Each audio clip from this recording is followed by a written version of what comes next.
Kalau 50 juta nggak ada Pak. Dari mana kami, utang bank kami aja untuk usaha masih belum bisa dicicil. Mobil Fortune itu 2008 kredit juga. Dari mana kami Pak katanya. Nah sehingga Bu Supiahnya diizinkan pulang, tapi suaminya yang bermalam di Polsek, 1 malam, kemudian besoknya langsung dibawa ke Polres. 12 hari di Polres, Pak Kapolres memberikan penangguhan sampai dengan hari ini Pak. Udah ambil di Polres ya? Ya. Oke. Mungkin itu Pak. Bu Supiah ada yang ingin disampaikan? Harapannya apa? Pak Hartono ya? Ya, harapannya saya, Assalamualaikum Pak. Yang saya hormati Bapak dan Ibu anggota Dewan Komisi 3 DPR RI, yang saya banggakan Bapak Habib Rahman, Ketua Komisi 3. Terima kasih kepada Bapak Kadapi telah mendampingi kami Pak. Saya akan menceritakan itu tadi. Saya pingin suami saya itu bebas Pak, enggak sampai sidang. Kalau sampai sidang suami saya ditahan, saya enggak sanggup Pak. Kalau bangun jam 3 pagi saya berangkat beres. Kalau bapaknya ditahan. Jadi saya minta bantuan Bapak dan Ibu anggota sama Pak Polisi, suami saya jangan sampai di sidang Pak.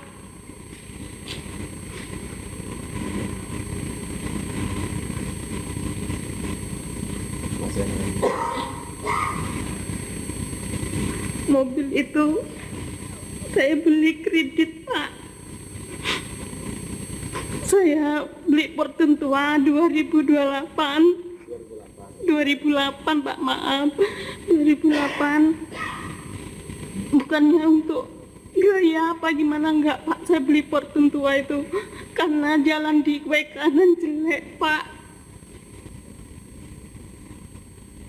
Jadi di dalam TikTok ini menyebut, mohon izin Bapak Kapolres Waikanan, ini masih banyak, memang modelnya begini semua Bapak, di Waikanan itu model ngantri-ngantri begini.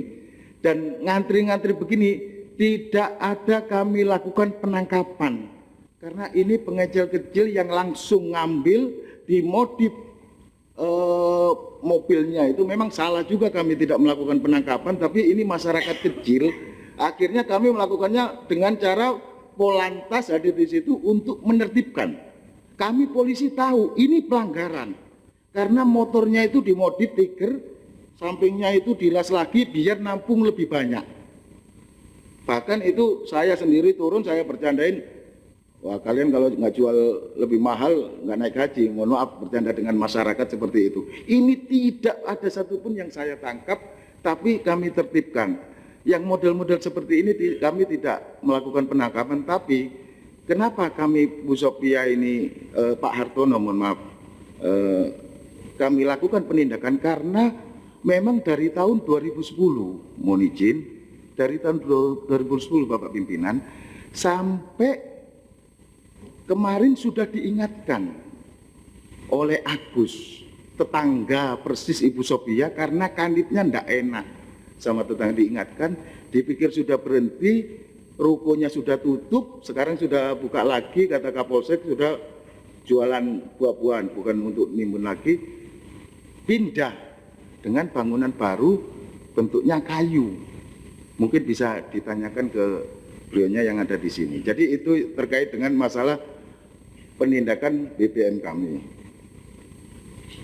Untuk solusi kami sudah memberikan, mohon izin Bapak, kami sudah rapat dengan DPRD, saya dengan Forkopinda, tapi kesulitan dari Pertamina yang tidak mau memang memberikan ngecor. Tidak mau Pertamina ngecor karena takut kesalahan pelanggaran. Padahal saya sendiri yang minta, yang ngomong, tapi Pertamina tidak mau. Tapi kami belum kumpul secara bersama, itu susahnya. Yang saya harapkan, jangan masyarakat satu orang memanipulasi membeli sekian ribu yang melebihi aturan.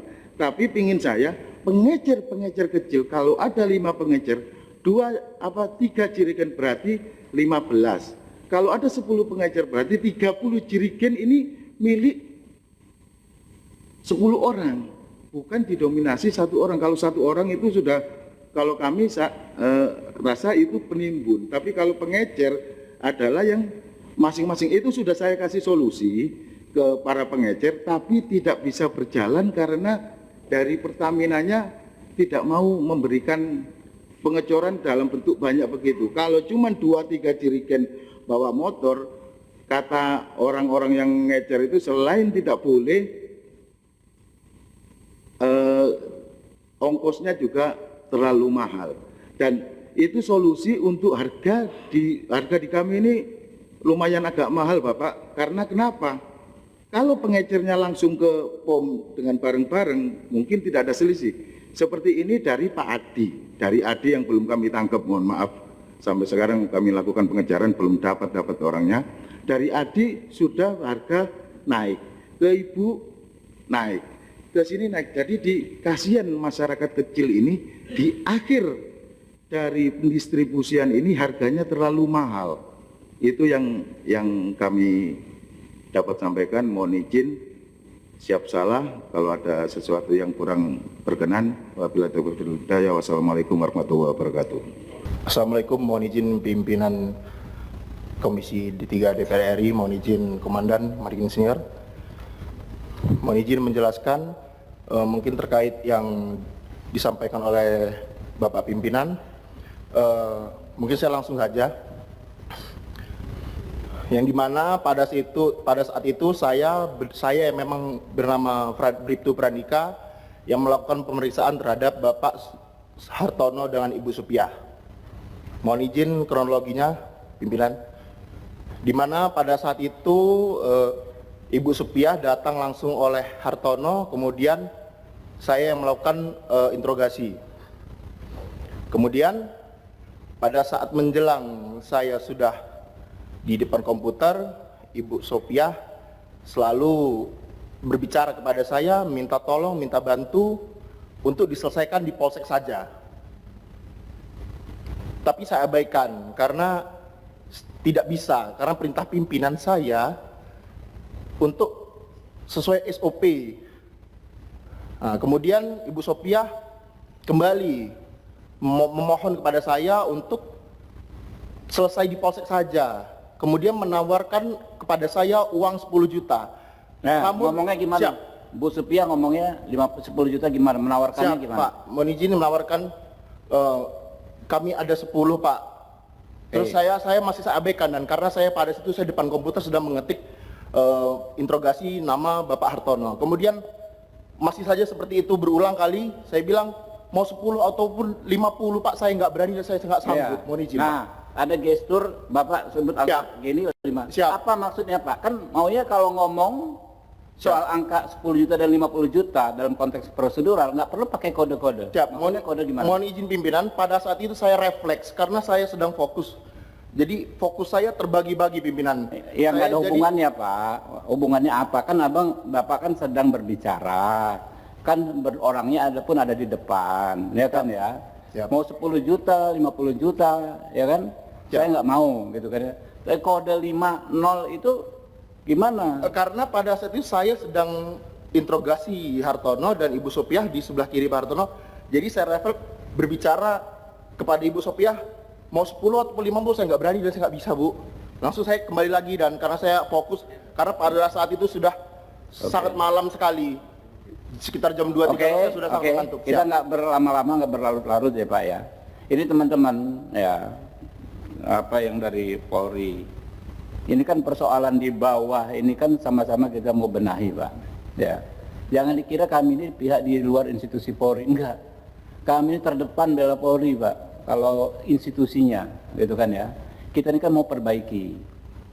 Jadi kita mau yang objektif saja, ya. Nggak perlu kita mentang-mentang ini ada apa mau kita tutupi, nggak perlu lah, ya kan. Kalau ada kesalahan kecil nanti kita bina, ya kan ya. Kan memang nggak sampai terjadi juga suap 50 juta itu kan nggak sampai terjadi kan. Artinya kan kita perbaiki dengan bijak lah situasi seperti itu ya. Nah, kalau Bu Supiah, Pak Resmen ada konfirmasi lagi? Jangan ini Bu ya, jangan ragu Bu ya, menyampaikan kebenaran yang menurut Ibu benar sampaikan saja gitu kan ya, tapi harus sesuai faktanya Bu ya. Datanglah anggota ke rumah kami sekitar jam 7 malam. Itu orang dua, Pak Endi sama Pak Rusdi. Habis itu teleponlah Pak Kanit, saya nggak tahu namanya Pak Kanit. Habis itu saya bilang gini, Pak nggak usah dibawa, kata saya bilang gitu toh.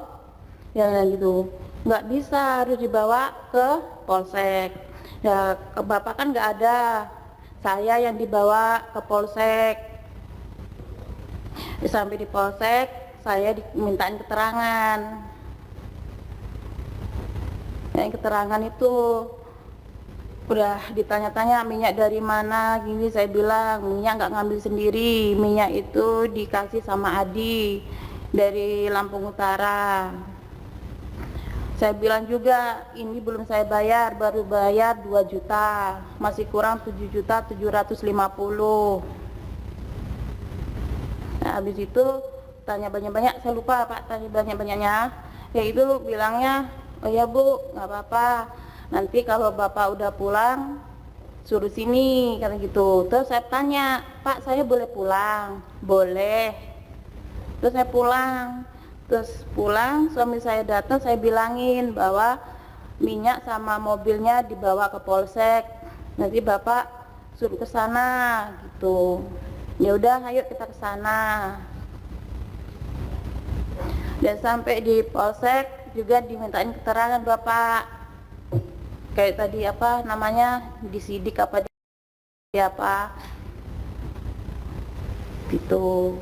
Terus ada kata-kata apa ya itu? Ya ini Bu, yang soal 10 juta, 50 juta itu gitu. gimana Bu? Nah gini, kalau 10 juta itu nggak usah bawa kemana-mana Pak di sini aja, itu gimana gitu. Terus aduh, ada seingat saya bilang gini, gini Siapa yang gini, siapa? Pak Prandika, Ngomongnya gimana? Gini? ntar saja gini. Angka 50, Bapak Iya. ini tadi ngomong. Terus saya bilang, saya jelasin karena saya ibu-ibu ya Pak ya. Iya. Saya bilang berarti 50 itu Pak gitu. Saya bilang gitu. Nah sampai saya kalau bilang kalau 50 saya nggak ada, terus terang aja. Kalau 10 saya usahakan. Waktu 10, Ibu yang nawarkan gitu, 10. Terus Dari ini Bapak bilangnya kalau 50 nggak ada, kalau segitu bukan 50 Bapak bilangnya, kalau segitu nggak ada, kalau 10 saya usahakan gitu. Yang nyebut angka 10 awal siapa Bu? Itu kalau 10 akan diusahakan.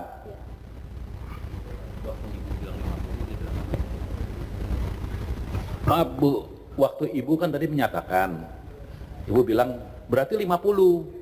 Nah jawaban beliau apa? Apa? Mengangguk.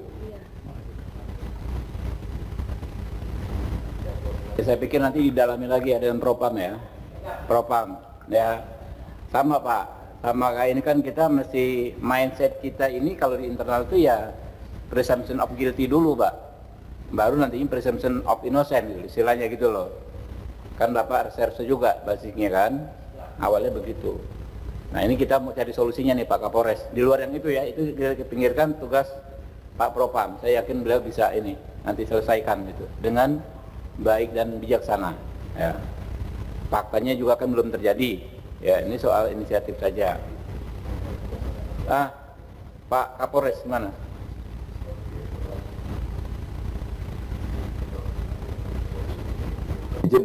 Mohon izin Ketua, mungkin perlu ditanyakan juga kronologis sejak kapan Ibu itu melakukan perekaman, karena perekaman itu juga ada buktinya yang dijadikan ke kami untuk Pak, nggak relevan Pak, udah Pak. Oh siap. Sekarang ini justru harusnya Bapak sediakan CCTV Pak dalam pemeriksaan menurut KUHP, kamera pengawas. Itu demi transparansi. Ada nggak CCTV? Nggak ada kan? Pelanggaran itu loh. Ini kan gara-gara nggak ada CCTV. Jadi gini Pak Kapolres, sudahlah, ini kan warga Bapak juga, kita ini bijaksana, itu anak Bapak, ini anak Bapak juga, ya kan ya. Kita jangan ada mindset cari-cari kesalahan, itu nggak bisa Pak. Ini memang ada masalah, soal bensinnya kan memang ada masalah kita bersama. Tetapi ketika ini jangan saling cari-cari masalah lah. Ya, kalau saya lihat tone-nya Pak Resmen Qaddafi juga kan nggak dalam konteks cari-cari masalah juga, nggak ada begitu gitu loh, tapi cari solusi. Ya, gini Pak, ini perkaranya sekarang gimana? Penanganan perkara terhadap Pak Hartono P21, tapi belum limpah tahap 2. Ya menurut saya sih masih bisa kita ini, ya apa namanya, cari solusi selain hukum Pak. Masih bisa Pak, masih sangat bisa ya. Yang penting tidak terjadi lagi pelanggaran. Ya Pak Resmen ya, gimana Pak Resmen? Ya, terima kasih Pak Ketua. Kami sebetulnya dari tadi sangat berterima kasih. Ini kita sama-sama mencari solusi. Kalau mencari masalah sebetulnya nggak selesai-selesai urusannya. Sama peristiwa tambang emas yang ada di Wekanan. Mau ditangkap tiap hari orang tambang emas tidak akan selesai. Karena itu bicara perut, persoalan perut yang menjadi persoalan. Sama dengan Bu Sufiah, ini persoalan perut, dia dagang ngambil untung 1.000. Nah, lebih ke solusi. Nah, terkait ini besar harapan kami, artinya dari teman-teman kepolisian bisa memberi kelenturan bahwa ini kita sama-sama mempunyai tanggung jawab pembinaan. Saya kebetulan yang ditokohkan juga di Kabupaten Wekanan, siaplah membantu membina beliau juga untuk supaya tidak ada lagi ke depannya proses-proses dirijen-dirijen yang banyak. Kalau mau berdagang ya udah beli sedirijen aja kalau memang diizinkan oleh Pertamina. Karena nggak mungkin juga ini Kecamatan Pakuan Ratu tempat beliau ini dagang, ini ada 19 desa berhimpitan dengan pabrik singkong, pabrik sawit, pabrik tebu. Semuanya membutuhkan bahan bakar Pak. Nah, ketika Bu Sufiah kemarin ditangkap, ini kelangkaan, nggak ada satupun yang jual. Orang semua harus ke pom bensin beli sendiri. Tebu nggak bisa tebang nggak bisa angkut, dan persoalan singkong pun begitu. Nah, ini yang menjadi persoalan. Mudah-mudahan ketika ini bisa dibantu oleh Komisi 3 dan saudara-saudara kita di kepolisian untuk diselesaikan lewat restoratif justice lah. Saya ingin menambah dan melengkapi saja. Ini KUHP kita baru memasuki bulan ke-7. Jadi ada memang masa waktu 1 tahun. Dan tidak mudah mengubah mindset dari KUHP lama ke KUHP baru. Jika seandainya ada CCTV itu, selesai masalah ini. Ketika tidak ada CCTV, pasti melanggar KUHP. Jadi Pak Kapolres perhatikan dulu itu nanti. Oke, sekarang tentang substansinya. Tadi sudah diangkat teman-teman soal mensreanya ya. Saya ingin tambahkan satu lagi dulu. Di penjelasan umum KUHP kita tambah satu alinea yang baru sekali dan harus ada kata ini. Apa itu? Pembaharuan hukum acara pidana juga dimaksudkan untuk mewujudkan hukum yang memiliki nurani keadilan. Kali ini kita masukkan kata nurani keadilan, bukan sekedar keadilan. Jadi nurani keadilan, kepastian dan kemanfaatan hukum, sehingga dapat membawa perubahan yang signifikan terhadap penegakan hukum. Saya mohon Pak Kapolres ini, kita semua teman-teman kepolisian, udah ada kata nurani di situ, lebih dalam lagi itu. Nah, sekarang soal BBM-nya, saya ingin memberi ilustrasi dan penjelasan ini. Terima kasih kuasa hukum dan Pak Ketua. Ini nggak hanya di Lampung, di kampung kami Sumatera Utara lebih parah. Dan ini jadi masalah. Kemarin sampai saya harus minta lagi ditangguhkan itu yang cuma bawa 2 jerigen saja. Hanya untuk berkesempatan melihat ayahnya yang sudah sakit keras. Setelah dilihat 2 hari, meninggal dunia ayahnya itu. Nurani keadilan lagi. Nah sekarang tentang apakah betul yang dilakukan Pak Hartono ini dan Ibu Supiah ini, kira-kira ada mensreanya jahatnya. Izinkan saya menjelaskan pimpinan, dan ini penting. Saya terima kasih saudara kuasa hukum tadi yang jelasin ini ya. Sesungguhnya kewajiban negara memenuhi hak dasar warga negara. Dari sekian banyak hak dasar warga negara, ada 3 yang paling pas hari ini saya ucapkan. Apa itu? Hak dasar warga negara atas pangan, atas air, atas listrik, atas BBM. Itulah sebabnya Presiden Prabowo membuat astacitanya dengan satu kata yang sangat kena, kedaulatan pangan, energi, dan air. Air, itulah PDAM dan seterusnya. Pangan, oke, tidak usah kita bahas, karena kepolisian juga sudah menyumbang pikirannya dengan jagung. Dan tak usah marah bapak-bapak polisi kalau saya bilang polisi jagung. Karena memang itu tugasmu, polisi harus seperti jagung. Jago dan unggul, itu dia jagung. Nah, sekarang mari kita lihat energi. Tadi disebutkan, ini perintah Presiden Prabowo, tunggu dulu. Jangan-jangan kita salah menafsir ini kepolisian.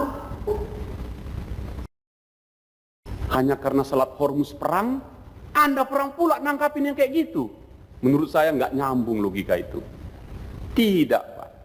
Karena kewajiban negara mengantarkan BBM itu sampai ke depan-depan pintu rumah rakyat itu. Kita baru sampai di kecamatan. Itu pun tadi kalau di Lampung satu kecamatan bisa berapa kecamatan. Jadi kewajiban negara belum dipenuhi, Pak. Maka warga negara datang menjemput ke SPBU. Kalau dia menjemput ke situ, karena apa? Pertaniannya dan seterusnya yang tadi 80 km, betul itu. Apa yang terjadi dengan itu? Jika ia tidak mendapatkan BBM, habis semua pertaniannya, habis semua jualan UMKM-nya, habis semuanya gitu. Di mana mensreanya, Pak? Sehingga menurut saya, dia bukan pelaku kejahatan, tetapi pahlawan ekonomi membantu negara, lebih tepat membantu Pertamina yang belum mampu mengantarkan minyak itu ke depan-depan pintu rumah, baru sampai SPBU. Jadi bagi saya, kalau di kampung kami namanya ini paralong-along, Pak. Berangkat jam 3 pagi untuk ambil 5, 6, 7 jerigen untuk 2 hari untuk satu kampung itu. Bawa parang lagi dia, takut juga dia jatuh. Betapa beratnya tugas dia. Nah, bapak-bapak aparat negara menjaga negara memenuhi kewajibannya kepada warga negaranya. Kenapa kalian tangkap? Di mana mensreanya? Penimbunan. Aku yakin dan percaya kalian akan minta saksi ahli dari Pertamina atau ahli minyak. Dan dia akan mengatakan, 1 tetes pun minyak itu adalah penimbunan. Bahaya cara berpikir ini. Justru yang terjadi, berterima kasihlah kepada Ibu Sophia. Berterima kasihlah kepada seluruh paralong-along ini tadi. Karena ia mampu mengantarkan, membantu kewajiban negara untuk memberi BBM itu sampai kebutuhan masyarakat. Sekali lagi, ini kebutuhan dasar. Kalau dia dapat untung 1.000, 2.000, logis. Pertanyaan saya, Pak, saya minta perkara ini hentikan. Karena tidak ada mensreanya. Justru dia pahlawannya. Atas seizin pimpinan, saya Hinca Panjaitan dari fraksi Partai Demokrat meminta kepolisian hentikan perkara itu. Apalagi ada mekanisme di KUHP pengakuan bersalah. Udah minta maaf, selesai. Itu dari sisi substansinya. Bahkan saya minta Pak Kapolda di sana atau Polres dan Polsek-Polsek, jangan pernah tangkapi orang yang membeli jerigen air BBM itu. Beda kalau memang menimbun. Beda itu, menimbun itu ada timbunannya seperti bunker-bunker Pertamina SPBU. Itu menimbun, Pak. Tapi kalau taruh di rumah, dijual di atas itu, rumusan menimbun menurut saya fatal salah. Oke, dan di mana nurani keadilannya? Sekali lagi, negara, Presiden Prabowo meminta kita agar masyarakat kecil tidak gelisah, agar masyarakat kecil tidak bisa mengalami masalah karena tidak ada BBM-nya. Justru Pak Polisi, antar itu BBM-nya, Pak, mau kemana dijual, Bu, ayo antar. Bukan ditangkapi. Karena itu pimpinan, menurut pandangan saya, dengan KUHP baru kita, dengan penjelasan saya tadi, Ibu Sophia ini adalah pahlawan ekonomi negara di desa. yang membantu penyiapan BBM itu. Saya kemarin ikut Pak, ngantri di SPBU. 6 jam saya ngantri. Jadi keadaannya darurat. Mereka membantu itu karena keluar tenaganya. Maka dia wajar dapat uang di situ. Apakah dia kaya raya karena itu? Enggak ada Pak. Maka dosa terbesar kita adalah memenjarakan orang yang membantu negara. Karena itu mohon pimpinan saya minta perkara ini ditarik, dihentikan, selesaikan itu. Batalin itu. Kesalahan itu. Itu pandangan saya pimpinan. Terima kasih.